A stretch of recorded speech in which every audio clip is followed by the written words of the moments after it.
Silksong's broken. It's not in the traditional sense. Let me explain. After several years in development, crashing the Steam store in unfathomable hype, Silksong released. Now, as someone who picked up Hollow Knight on a whim, drawn in by how beautiful the OST was, I was also really hyped to see Silksong coming out this year. However, having played it for a few hours now, I can confidently say Silksong is a step backwards. Now, before you get your pitchforks and angry comments ready, I do enjoy parts of Silksong.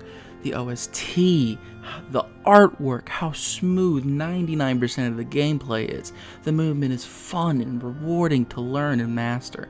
A lot of the new systems in place, especially the one that avoids players losing all of their rosary, the new in-game currency. Bellway, I could go on and on about the positives. However, no game is without its faults, and I feel that all of this is valid and understandable criticism. Now, keep in mind that I've beaten everything in Hollow Knight, and I do Pantheon 5 for fun, because it is. But if Silksong doesn't address a lot of these problems in this video, then Hollow Knight will still be vastly superior. For starters, damage. When taking damage, you do not have nearly enough iframes, leading you to getting comboed and killed.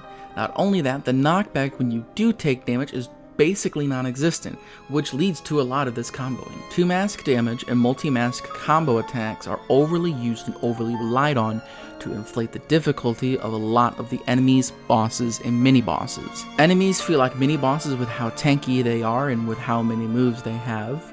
Mini-bosses are completely and utterly unbalanced, with both the damage they deal, the damage they take, and the fact that you basically cannot get even remotely close to them without taking damage. The significant lack of benches in the world, leading to a lot of running back when you inevitably die. The significant lack of any needle damage or needle range upgrades, as well as the range of the base needle itself. Like seriously, how the hell am I supposed to defend myself with this tiny ass range? A lot of these problems can be fixed with some patching and changes.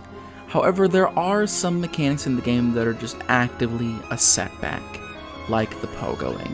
Having no down slash and the fact that the pogo downwards is so strict and unforgiving has made parkour sections far harder than they already were in Hollow Knight. Team Cherry, please give us the down slash back, or have the pogo downwards extend with how long the player holds the attack button in midair. I understand what you were trying to do with the pogoing, but it's actively a step back from Hollow Knight. I understand no game is perfect, and Hollow Knight is no exception to this. However, with how difficult Silksong is, I cannot see it being successful and still loved like Hollow Knight is to this day if a lot of the stuff here isn't addressed. Team Cherry wanted Silksong to be difficult, but in the end, they made it way too overly difficult, which leads to a lot of players not having fun. And at the end of the day, fun is the most important thing of all. I will still continue to play Silksong and get every achievement. Hell, I'll still make videos about it.